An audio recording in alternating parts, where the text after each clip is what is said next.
मुझे कम उम्र कमसिन लड़कियों का चस्का लगा हुआ था। जहाँ 16-17 साल की खूबसूरत लड़की देखता मेरा दिल मचलने लगता था। मुझे कभी भी 20 साल से ऊपर की लड़कियाँ अच्छी नहीं लगती थी। हालांकि शादी के लिए लड़कियों की यही उम्र ठीक होती है, लेकिन मुझे तो बस 16-17 साल की लड़कियाँ पसंद आती थी। मेरी उम्र 32 साल हो चुकी थी, लेकिन शादी नहीं हुई थी। मैं 6 फीट कद और अच्छी सेहत का मालिक नौजवान था। माँ बाप जिंदा नहीं थे। मुझसे एक बड़ी बहन थी और वो शादीशुदा थी। आजकल मेरे लिए लड़की देखने जा रही थी, जो अपने ससुराल से यहाँ आई तो मुझसे पूछने लगी, राजेश बताओ तुम्हें कैसी लड़की पसंद है। मेरी बहन मुझसे पूछ रही थी तो मैंने कहा कि अच्छी खूबसूरत प्यारी हो, लेकिन कम उम्र ज़रूर हो। मेरी बात सुनकर मेरी बहन कहने लगी, कम उम्र मतलब 20 या 22 साल की। अपनी बहन की बात सुनकर मैंने कहा, नहीं हरगिज़ नहीं, यही कोई 16-17 साल की या उससे भी कम हो तब भी चलेगी। मेरी बात सुनकर मेरी बहन का मुंह खुला का खुला रह गया था। मुझे हैरत से देखने लगी। बोली, क्या बावले हो गए हो? 16-17 साल की लड़की नहीं बच्ची होती है। अकेले इस घर में रहते हो, माँ हमारी जिंदा नहीं है। वह बच्ची क्या घर को संभाल पाएगी और क्या तुम्हें संभाल पाएगी? वह तो अपने ही बचपने में रहेगी। इस घर को तो एक समझदार लड़की चाहिए जो तुम्हें भी संभाल सके और घर को भी। मैंने कहा कि नहीं, मुझे तो कम उम्र लड़की से ही शादी करनी है। मेरी बहन ने मुझे सर से पांव तक देखा। कहने लगी, कभी आईने में खुद को देखा है? इतने लंबे चौड़े हट्ठे कट्ठे इंसान को कौन अपनी छोटी सी बच्ची शादी के लिए देगा? पहले तो इस उम्र में कोई अपनी बेटी की शादी करेगा ही नहीं। मैंने कहा, लेकिन मुझे तो कम उम्र लड़की से ही शादी करनी है। मेरी बहन मेरी अनोखी सी बात सुनकर परेशान सी हो गई थी। खैर, मुझे घर के लिए एक बीवी की बहुत ज़्यादा ज़रूरत थी और मैं इस ज़रूरत को मार भी नहीं सकता था। मुझे कभी भी 20 साल से ऊपर की लड़की अच्छी नहीं लगती थी, चाहे कितनी भी खूबसूरत क्यों ना होती। मुझे हमेशा कम उम्र लड़कियों में ही कशिश महसूस होती थी। 15-16 साल की मासूम सी कली जैसी लड़कियां मेरे दिल को बड़ा भाता था। लेकिन जो मेरी उम्र थी और मेरी सेहत थी, मेरी बहन की बात भी सच थी कि कोई भी अपनी इतनी कम उम्र बच्ची मेरे साथ शादी करने पर राज़ी नहीं होगा। अगले दिन मेरी बहन फिर मुझसे मिलने आई तो कुछ तस्वीरें भी अपने साथ लाई थी। कहने लगी, इन तस्वीरों में से किसी को भी पसंद कर लो, मैं उसके लिए तुम्हारा रिश्ता ले जाऊंगी। मैंने एक नज़र ही उन तस्वीरों पर डाली थी। सब लड़कियां 20 से 27 साल के बीच की थी। उनमें से कुछ खूबसूरत भी थी, लेकिन मेरे दिल को एक भी अच्छी नहीं लगी। मैंने कहा, नहीं दीदी, मुझे इनमें से कोई भी पसंद नहीं। 16-17 से ऊपर की किसी लड़की से शादी नहीं करना चाहता। मेरी बहन कहने लगी, क्यों जीत पर अड़े हुए हो? क्या पागल तो नहीं हो गए? जानते भी हो इतनी छोटी लड़की से शादी करने से कितनी प्रॉब्लम होती है। बाद में तुम्हें इस बात का एहसास होगा। अपनी उम्र देखो, खुद को देखो और अपनी इज्जत को देखो। शायद वो मुझे शर्मिंदा करना चाह रही थी। मैंने कहा, शादी एक बार होती है और मैं क्यों अपनी इच्छाओं का गला दबाऊं? खैर, मेरी बहन मुझे बहुत बुरा भला कहने लगी कि हम किसी भी छोटी सी बच्ची के साथ तुम्हारी शादी नहीं कर सकते। पहले तो ऐसा रिश्ता मिलना ही नामुमकिन है। मैंने कहा कि ठीक है, मेरे लिए लड़की ढूंढना छोड़ दो, मैं खुद ही ढूंढ लूँगा। जितनी मेरे अंदर कमसिन लड़कियों की ख्वाहिश बढ़ चुकी थी, मैं किसी और से शादी कर ही नहीं सकता था। मुझे हमेशा कम उम्र लड़कियों का हुस्न ही भाता था। एक बार मेरे ऑफिस में अचानक मेरा दोस्त रवि आ गया। वह कुछ दिन पहले ही दिल्ली से आया था। मुझसे कहने लगा, क्या तुमने अभी तक शादी नहीं की है? मैंने कहा, नहीं करूँगा, जब अच्छी लड़की मिल जाए। तो फिर वह कहने लगा, यार 13-14 साल की लड़की भी देखने में आफत लगती है। मैंने कहा, इस बात का क्या मतलब? कहने लगा, मैंने दिल्ली में एक लड़की से कॉन्ट्रैक्ट मैरिज की थी। उसकी उम्र बहुत कम थी, यही कोई 17-18 साल। कसम से मेरा तो वापस आने को जी नहीं चाह रहा था, लेकिन खैर वापस आना मेरी मजबूरी थी। मैंने उसे हैरत से देखा। मैंने कहा, तुम तो पहले से शादीशुदा हो। मेरी बात सुनकर वह मुस्कुराने लगा। फिर धीरे से कहने लगा, आजकल मेरी पत्नी प्रेग्नेंट है। उसकी प्रेगनेंसी में कुछ मुश्किल आ गए हैं, इसलिए डॉक्टर ने कहा है कि प्रेगनेंसी के दौरान फिजिकल नहीं होना है, वरना मुश्किल हो सकती है। अब यार, इतना सब्र मुझ में तो है नहीं। दिल्ली किसी काम से गया था, इसलिए सोचा दिल्ली में कॉन्ट्रैक्ट मैरिज भी कर लो। शादी की शादी और अपनी सारी इच्छाएं भी पूरी हो जाती है और कोई गुनाह भी नहीं होता। मैंने कहा, इस बात का क्या मतलब है? वह कहने लगा, यह शादी एक कॉन्ट्रैक्ट के तहत की जाती है। सारी ज़िंदगी उस लड़की के साथ नहीं गुजारनी पड़ती, बस कुछ दिन या कुछ महीने हमें उसके साथ रहना है। जैसे ही हमारा तय किया हुआ वक्त ख़त्म होता है, हमें उस लड़की को तलाक देनी पड़ती है। मैंने कहा, भला यह किस तरह की शादी है? क्या लड़की और उसके घर वाले मान जाते हैं? वह कहने लगा, बड़ी खुशी से मान जाते हैं। फिर मेरे कान के करीब होकर कहने लगा, पैसा फेंको, तमाशा देखने वाली बात है। मैंने कहा, मैं तुम्हारी बात अभी भी नहीं समझ पाया। कहने लगा, बाहर देश में बहुत से समुदाय से हैं कि जहाँ ऐसी शादियाँ खुशी से की जाती है, जो कि ज़्यादातर मर्द 1 महीने या 15 दिन के लिए ही करते हैं। उनके घर वालों को भारी रकम अदा करनी पड़ती है और वह अपनी बेटी की 1 या 2 महीने के कॉन्ट्रैक्ट पर शादी कर देते हैं। 1-2 महीने के बाद उसे तलाक देकर उसे छोड़ दिया जाता है। न लड़की को ऐतराज होता है और न उसके घर वालों को। मेरे लिए यह बात बिल्कुल नई थी, लेकिन हैरत से भरपूर भी थी। सबसे बड़ी बात मुझे यह लगी थी कि किसी गुनाह का काम नहीं था, जमीर की शर्मिंदगी नहीं थी। मैंने कहा कि इस बार अगर तुमने जाना हो तो मुझे भी अपने साथ ज़रूर ले जाना। उसके चेहरे पर एक शरारती मुस्कुराहट सज गई थी। मुझे देखने लगा और बोला, हाँ मेरे साथ चलना, खूब ऐश कराऊंगा, और वह भी जायज़ तरीके से। लेकिन मेरा दिमाग अभी भी यही सोच रहा था, यह सब भी कैसे मुमकिन है? हमारा धर्म हमें कैसे इस बात की इजाज़त दे सकता है कि हम 1 महीने के कॉन्ट्रैक्ट पर शादी करें और फिर उस लड़की को तलाक दे दें? यह बात बहुत हैरान कर देने वाली थी। 1 महीने बाद ही मेरा दोस्त दोबारा दिल्ली जाने लगा, तो मैं भी उसके साथ चला गया। लेकिन अंदर ही अंदर मेरा दिल इस अजीबो गरीब टाइप की शादी से परेशान थी। मेरे पास पैसे की कोई कमी न थी, मैं कोई बहुत ज़्यादा अमीर इंसान भी नहीं था, लेकिन मेरी तनख्वाह बहुत अच्छी थी। घर भी अपना था, बहन अपने घर की थी, जो कमाता था अपने ऊपर ही खर्च करता था। बैंक बैलेंस भी अच्छा भला जमा हो चुका था। मैं और मेरे दोस्त ने एक होटल बुक कराया था। फिर मुझे एक बहुत ही पुराने से इलाके में लेकर गया और एक घर के सामने जाकर खड़ा हो गया। थोड़ी देर बाद एक अधेड़ उम्र के आदमी ने दरवाज़ा खोला था। मेरे दोस्त को अच्छी तरह से जानता पहचानता था, इसलिए उसे बड़े अच्छे तरीके से मिला था। मेरे दोस्त ने मेरा भी इंट्रोडक्शन करवाया, उसने मुझसे भी हाथ मिलवाया। फिर घर के अंदर ले गया। अपने कमरे में ले जाकर उसने हमें सोफे पर बैठा दिया। मेरा दोस्त मेरा इंट्रोडक्शन कराने लगा कि यह मेरा दोस्त है और यह भी शादी करना चाहता है। यह सुनकर वह आदमी अपनी दाढ़ी पर हाथ फेरने लगा। मुझे सर से पाँव तक दिखने लगा। कहने लगा, ठीक है। मुझे हैरत का झटका लगा था कि जब उसने मोबाइल से लड़कियों की तस्वीरें दिखानी शुरू की, जो एक से बढ़कर एक खूबसूरत लड़कियां थीं। लेकिन जिस लड़की पर मेरी नज़र जाकर टिकी थी, वह सिर्फ 14-15 साल की लड़की थी, लेकिन बहुत ज़्यादा खूबसूरत थी। सफ़ेद रंग की मालिक थी, ब्राउन आंखें थी, गोल्डन रंग के बाल थे। उसे देखकर मेरा दिल बेचैन हुआ था। मेरी आंखों में एक अजीब सी चमक पैदा होने लगी थी। मैंने अपने दोस्त से कहा कि मुझे यही लड़की चाहिए। उस आदमी ने जब उस लड़की की तस्वीर देखी तो फिर से मुझे बड़ी गौर से सर से लेकर पैर तक देखने लगा। कहने लगा, यह लड़की बहुत कम उम्र है और फिर अभी तक अनछुई है।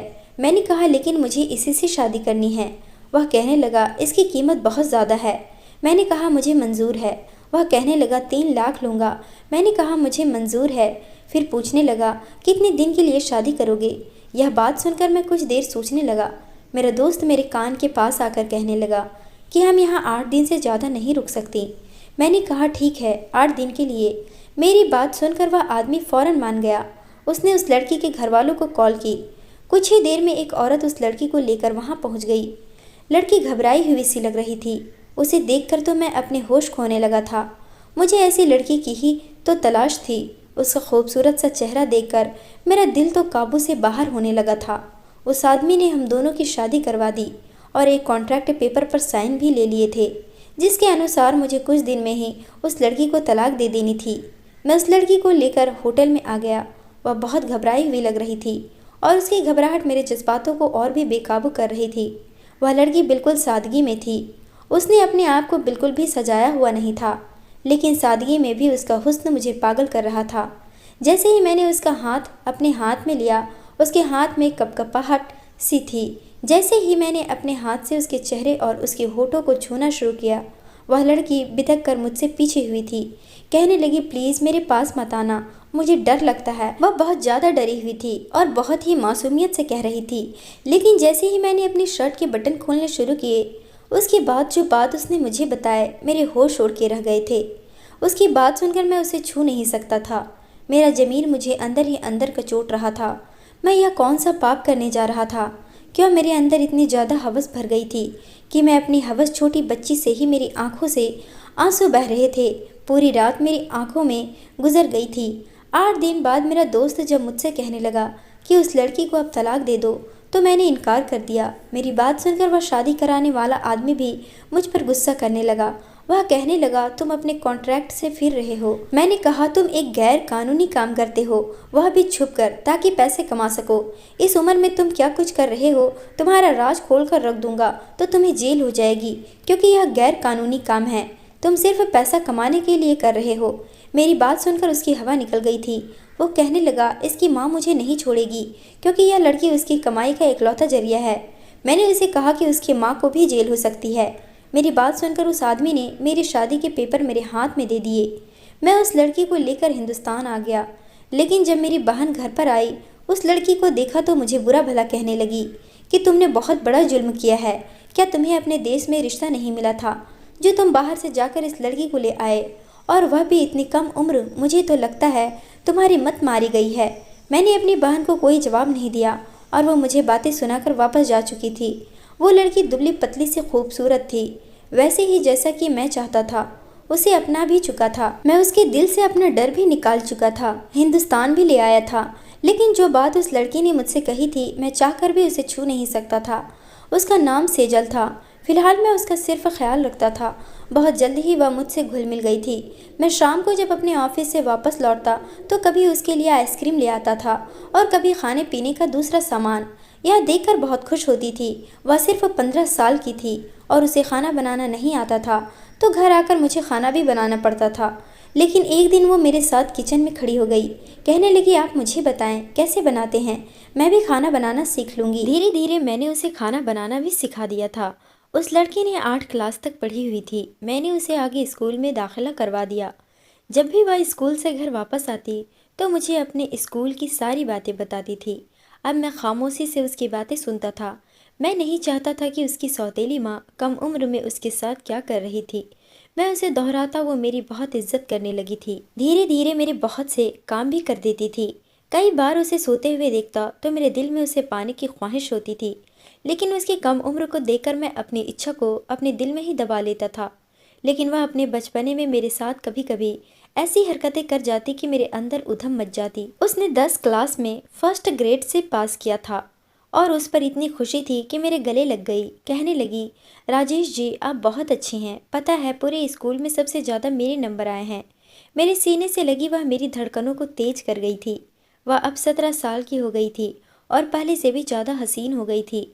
जी चाहा उसे अपनी बाहों में समेट लूं और अपना वसूल कर लूं, लेकिन इससे पहले कि मैं अपना बस खो बैठता, मैंने उसे खुद से दूर किया था।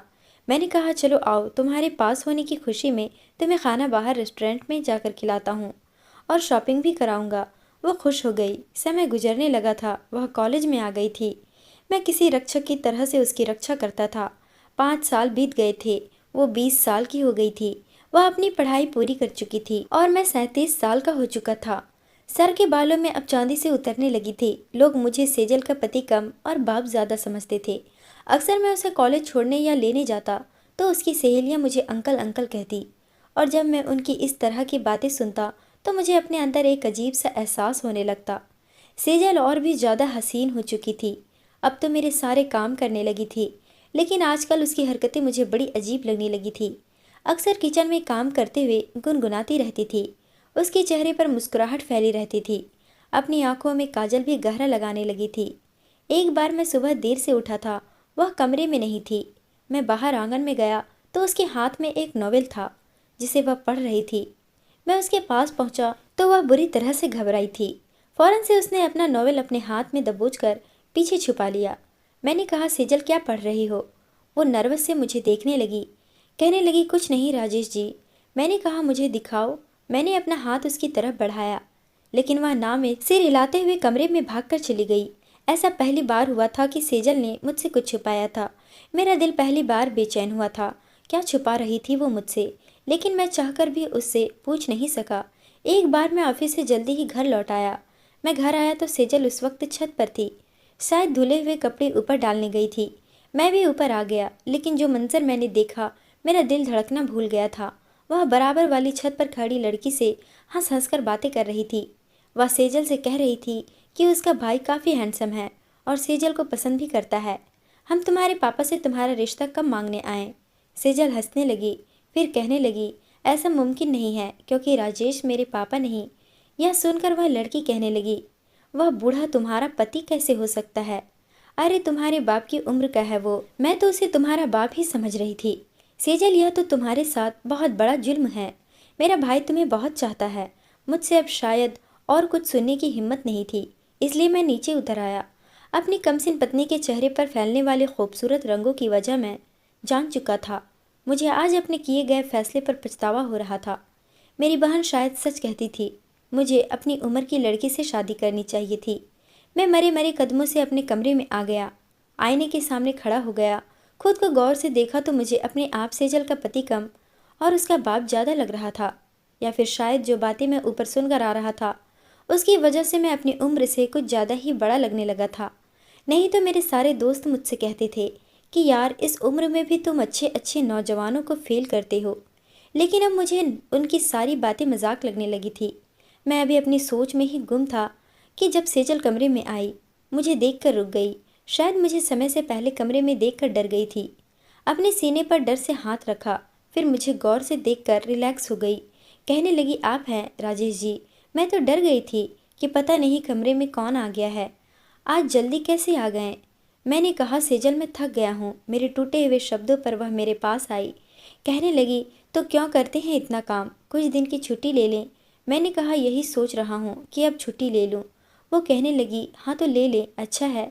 आप घर पर होंगे तो हम जी भर की बातें करेंगे। मैं उनके दोगलेपन को देखकर हैरान था। मेरे सामने कितनी लगाव दिखा रही थी और मेरे पीठ पीछे मैंने उसे अपने पास बिठा लिया। उसका हाथ थामकर उसे अपने करीब किया तो उसके चेहरे की रंगत बदलने लगी थी। फौरन से वह मुझसे पीछे हट गई, फिर दूर होकर खड़ी हो गई। कहने लगी, मैं आपके लिए चाय लेकर आती हूँ। उसका मुझसे कतराना इस बात का सबूत था कि मैं उसके लिए कुछ भी नहीं हूँ। मैं राजेश कपूर, मैं उसकी खातिर अपने हर जज्बे को अपने अंदर सुला दिया था कि नहीं, मेरी पत्नी बहुत कम उम्र है, कमसिन है, मुझे उस पर जुल्म नहीं करना चाहिए। क्योंकि कम उम्र में उसकी सौतेली माँ ने उसके साथ बहुत जुल्म किया था। जब मेरी शादी सेजल से हुई थी तो उस वक्त वह मुश्किल से 15 साल की थी। मुझे उसकी माँ ने यही कहा था कि वो कुंवारी है, लेकिन ऐसा नहीं था। पहले भी उसकी माँ 2 जगह उसकी शादी कर चुकी थी और उसके पहले दोनों पतियों ने उसके साथ पूरा पूरा हक वसूल किया था और बड़ी ही बेदर्दी से किया था। मुझे देखकर वह इतना ज़्यादा डरी हुई थी कि उसकी रंगत सफ़ेद पड़ चुकी थी, पूरी की पूरी कांप रही थी। मेरे सामने हाथ जोड़कर कहने लगी, प्लीज़ मुझे हाथ मत लगाना, मेरे पास मत आना, मैं नहीं सह सकती, मुझे बहुत तकलीफ़ होती है। उसके बाद उसने अपने बाजू से कपड़ा ऊपर की उठाया और दांतों के निशान दिखाए थे। उसके हाथों पर जख्म के निशान थे। यह देखकर मेरा दिल तेजी से धड़का था। कहने लगी, बहुत दर्द होता है मुझे। उसके बहते आंसुओं के सामने मैं बेबस हो गया था। मैंने उसे छुआ तक नहीं था। उसके बाद मैंने उसकी एक रक्षक बनकर रक्षा की थी। लड़ झगड़ कर उसे अपने साथ हिंदुस्तान लेकर आया था कि उसकी सौतेली माँ उसे और ज़्यादा तकलीफ ना दे सकी। और आज मुझे सेजल की बातों ने बहुत तकलीफ दी थी, लेकिन अगर मैं उससे पूछता तो वह साफ मुकर जाती। इसलिए मैंने एक सिम खरीदी और सेजल से मैसेज पर बात करने लगा। एक अनजान आदमी बनकर पहले पहल तो वह मेरे मैसेज का जवाब नहीं देती थी। मैंने कहा, मैंने आपको आज देखा था, आपने नीले रंग के कपड़े पहन रखे थे, आप पर नीला रंग बहुत अच्छा लगता है। उसका फौरन से रिप्लाई आया था। कहने लगी, आप कौन हैं, आपको कैसे पता? मैंने कहा, आपके घर के पास ही रहता हूँ, आपको हर वक्त देखता रहता हूँ और आपसे मोहब्बत करने लगा हूँ। वो कहने लगी, मैं शादीशुदा हूँ। मैंने कहा, यह भी मुझे मालूम है, लेकिन मैं आपको आपके पति से ज़्यादा चाहता हूँ। आपके साथ जरा भी अच्छा नहीं लगता। आप जैसी हसीन लड़की के लिए तो मुझ जैसा नौजवान ही होना चाहिए था। पहले पहले तो सेजल मुझे उखड़े उखड़े शब्दों में जवाब देती रही, लेकिन मेरी तारीफ पर अब चुप हो जाती थी। मैंने एक दिन उसे मैसेज किया कि मुझे पिंक कलर बहुत पसंद है, ऐसा करना, आज पिंक कलर पहन लेना। रात को जब मैं ऑफिस से वापस आया तो सेजल ने पिंक कलर पहन रखा था। यह देखकर मुझे पता नहीं क्यों गुस्सा आया था। उसने उस अनजान के कहने पर वह कलर पहना था। मैंने उस रात ठीक से खाना भी नहीं खाया। वो मुझसे कहने लगी, मैं आज कैसी लग रही हूँ? मैंने तीखी सी नज़र उस पर डाली थी, लेकिन कोई जवाब नहीं दिया। मैं कमरे में जाकर सिगरेट पीने लगा। व्हाट्सएप पर मैसेज का सिलसिला बहुत आगे बढ़ चुका था। अब वह मेरी मोहब्बत का दम भरने लगी थी। मैंने देखा था कि अब सेजल कुछ खोई खोई सी रहने लगी थी और मैं जानता था कि ऐसा क्यों है। एक बार मैंने सेजल को मैसेज पर पूछा कि क्या वह मेरे लिए अपने पति को छोड़ सकती है। वो कहने लगी, हाँ, मैं सब कुछ छोड़ने को तैयार हूँ, यह पढ़कर मेरा खून खौल उठा था। मैं सोच चुका था कि अब मैं उसे मुलाकात के लिए बुलाऊंगा और जब मुझसे मिलने आएगी तब मैं उसे आज़ाद कर दूंगा, क्योंकि जब वो किसी और आदमी से बात कर सकती है तो मेरे साथ कभी भी वफा नहीं कर सकती। मैंने मैसेज कर उसे कहा कि वह मुझसे मिलने आ जाए। वह मेरी बात मान भी गई थी। अगले दिन जब मैं ऑफिस जाने लगा तो सेजल मुझे कुछ खोई खोई सी लग रही थी। वो मुझे टाई पहनाने लगी, लेकिन मैंने उसका हाथ पीछे झटक दिया। मैंने कहा, मेरे काम तुम्हें करने की ज़रूरत नहीं है, मैं खुद कर लूँगा। वह मेरे उखड़े व्यवहार पर हैरान थी। मैं पत्थर का बन चुका था, जो यह सब जानबूझकर भी उसके साथ प्यार मोहब्बत वाला व्यवहार रखता। मैं क्या कुछ नहीं किया था उसके लिए, लेकिन उसे भी मैं बूढ़ा ही लगता था। वह किसी भी अनजान आदमी की खातिर मुझे छोड़ने को तैयार थी, जिसे उसने देखा तक नहीं था। आज उसके सामने बैठकर मैं सारा राज फाश करना चाहता था, इसलिए ऑफिस चला गया। लेकिन तय समय पर ऑफिस से छुट्टी लेकर उस रेस्टोरेंट में जाने लगा, लेकिन ट्रैफिक जाम होने की वजह से मुझे कुछ देर हो गई। 15-20 मिनट लेट उस रेस्टोरेंट में पहुंचा था। लेकिन जब मैं वहां पहुंचा तो जिस टेबल पर मैंने सेजल को बैठने के लिए कहा था और जिस रंग के कपड़ों में आने को कहा था, हमारे घर के पड़ोस में रहने वाली सेजल की सहेली वहां बैठी थी। बार बार अपने हाथ पर बंधी घड़ी पर समय देख रही थी। मुझे यह देखकर हैरत हुई थी। वह कभी रेस्टोरेंट के दरवाजे की तरफ देख रही थी, कभी पूरे रेस्टोरेंट में नजरें दौड़ा रही थी, जैसे किसी की तलाश कर रही हो, किसी के इंतजार में हो। मुझे लगा शायद सेजल ने जानबूझकर उसे अपनी जगह भेजा है। लेकिन अगर ऐसा उसने किया भी है तो क्यों किया है? अगर वह उस लड़की से मोहब्बत करती थी तो उसे खुद आना चाहिए था। दोस्त को क्यों भेजा? उसी वक्त उसने अपने मोबाइल पर मैसेज टाइप किया और मेरे मोबाइल पर मैसेज का नोटिफिकेशन आने लगा। मैंने मोबाइल खोलकर देखा तो सेजल के नंबर से मैसेज आया था कि वह रेस्टोरेंट में मेरा इंतजार कर रही है। यह पढ़कर तो मेरे होश उड़े थे। सेजल का फ़ोन उस लड़की के पास क्या कर रहा था? मैंने सेजल के नंबर पर कॉल की तो फ़ोन सेजल ने ही उठाया था। मैंने फ़ोन बंद कर दिया। मुझे समझ नहीं आ रहा था यह सब किस्सा क्या है, क्योंकि उस लड़की का फ़ोन नहीं बजा था। मेरा सर बुरी तरह से चकरा गया था। मैं उस रेस्टोरेंट से बाहर निकल आया, वापस घर आया। जब घर पहुंचा तो सेजल अपने कमरे में बैठी रो रही थी। मुझे देखकर मेरे सीने से लग गई। कहने लगी, राजेश प्लीज़ मुझे छोड़कर दूसरी शादी मत करना, मेरा क्या कसूर है? सेजल की बात सुनकर मैं हैरान रह गया था। मैंने कहा, मैं क्यों दूसरी शादी करूँगा? कहने लगी, क्योंकि मैं जानती हूँ आप किसी लड़की से व्हाट्सएप पर बातें करते हैं, उसे कहते हैं उस पर पिंक कलर अच्छा लगता है, क्या मुझ पर अच्छा नहीं लगता? राजेश जी, मैंने भी आपके लिए पिंक कलर ही पहनना था, आपने तो मुझे देखा भी नहीं। क्यों, किसी और से मोहब्बत हो गई है आपको? राजेश जी, मैंने कब आपकी सेवा में कमी की है? रोई जा रही थी और मेरा तो दिमाग ही काम नहीं कर रहा था। मैंने कहा, तुम्हें कैसे पता कि मैं किसी लड़की को मैसेज करता हूँ? उसने मेरा मोबाइल पढ़कर मेरे मैसेज मुझे दिखाए, जो मैंने उसी के नंबर पर किए थे। मैंने कहा, यह नंबर तुमने नहीं देखा कि किसका है?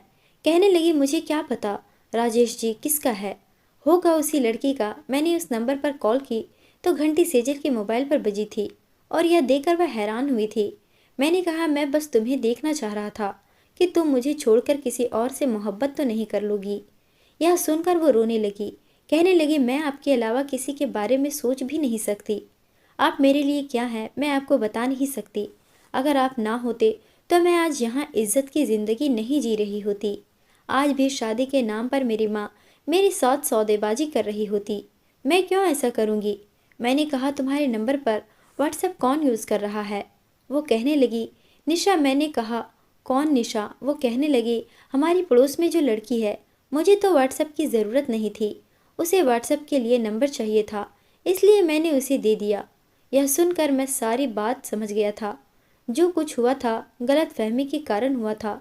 जिसे मैं सेजल समझकर बात कर रहा था वह सेजल नहीं बल्कि निशा थी। और सेजल मेरे मोबाइल पर मैसेज पढ़कर परेशान थी, क्योंकि उसे अपना नंबर याद नहीं था। मैंने सेजल को समझने में गलती की थी। मैंने उसे अपने सीने से लगा लिया। वो रोई जा रही थी, यही कह रही थी कि मुझे छोड़कर दूसरी शादी मत करना। अब तक मैं समझ नहीं पा रहा था कि आखिर हुआ क्या है, लेकिन मैं सुकून से हो गया था कि मेरी पत्नी सिर्फ मेरी है। मैंने उसे बाहों में भरकर चूम लिया था और उस रात उसने मेरी बाहों से निकलने की कोशिश नहीं की थी। आज मैंने उसे वो प्यार दे दिया जिसकी वह हकदार थी। हम दोनों एक दूसरे की मोहब्बत में गुम हो गए थे। दोस्तों, उम्मीद करती हूँ आपको हमारी कहानी पसंद आई होगी। कहानी पसंद आई है तो वीडियो को लाइक करें। चैनल पर नए हैं तो चैनल को सब्सक्राइब करें।